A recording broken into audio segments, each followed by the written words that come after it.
Indian special envoy. চলতি মাসের ২৮ তারিখে বাংলাদেশ সফরে আসছেন যুক্তরাষ্ট্রের ট্রাম্প প্রশাসনের দক্ষিণ ও মধ্য এশিয়া বিষয়ক বিশেষ দূত সার্জিও গর্ড। বিএনপি নেতৃত্বাধীন সরকার ক্ষমতায় আসার ৫ মাসের মাথায় এটি মার্কিন কোন দূতের প্রথম ঢাকা সফর। বিশ্লেষকরা বলছেন, মার্কিন দূতের এই সফরে দক্ষিণ ও মধ্য এশিয়ার ভূরাজনীতি ও যুক্তরাষ্ট্রের সঙ্গে কূটনৈতিক ও বাণিজ্যিক সম্পর্ক কেমন হবে তা উঠে আসবে।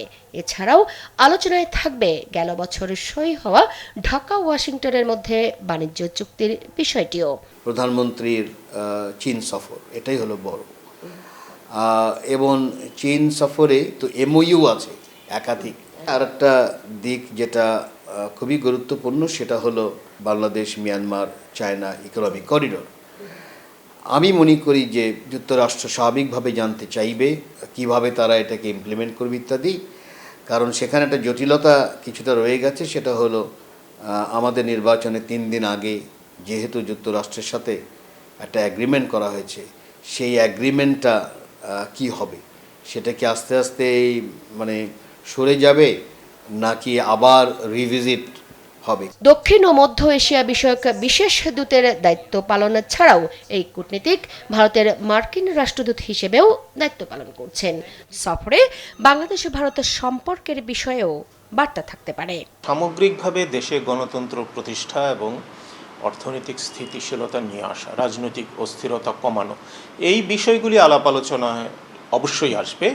এবং এইগুলো আলাপ আলোচনার অংশ হিসেবে যদি আওয়ামী লীগকে নিষিদ্ধ করা বা অন্য কোনো দলকে নিষিদ্ধ করা কিংবা অন্য কোনো দলের স্পেস দেওয়া, সেগুলো যদি রেলেভেন্ট হয় এবং যতটুকু রেলেভেন্ট তারা মনে করবেন ততটুকু তারা আলোচনায় তুলে আনবেন।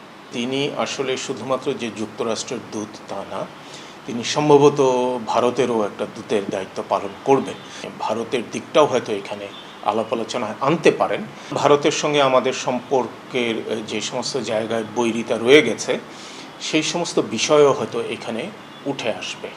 সার্জিও গর্ডের ঢাকা সফরে বিএনপির নেতৃত্বাধীন বর্তমান সরকারের সবার আগে বাংলাদেশ এই পররাষ্ট্রনীতি যুক্তরাষ্ট্রের কাছে পরিষ্কারভাবে তুলে ধরা এবং বাংলাদেশের অগ্রাধিকারের বিষয়গুলো ওয়াশিংটনকে জানানোর সুযোগ হিসেবেও দেখছেন এই কূটনীতিক।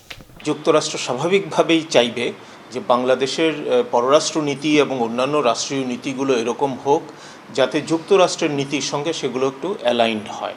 আমাদের পররাষ্ট্রনীতির পরিকল্পনা কি, কোন কোন প্রায়োরিটি সরকারের আছে, সেখানে অর্থনীতি প্রায়োরিটি কিনা, কর্মসংস্থান প্রায়োরিটি কিনা, কিংবা আন্তর্জাতিক পরিমণ্ডলে বাংলাদেশকে সামনে এগিয়ে নিয়ে যাওয়ার জন্য বাংলাদেশের ভাবমূর্তিটা আপনার ইমপ্রুভ করা, কোন বিষয়গুলি সরকারের প্রায়োরিটির মধ্যে পড়ে, সেগুলো নিশ্চয়ই আলাপ আলোচনার সুযোগ। এটা উভয় পক্ষের জন্যই আপনার লাভজনক হবে।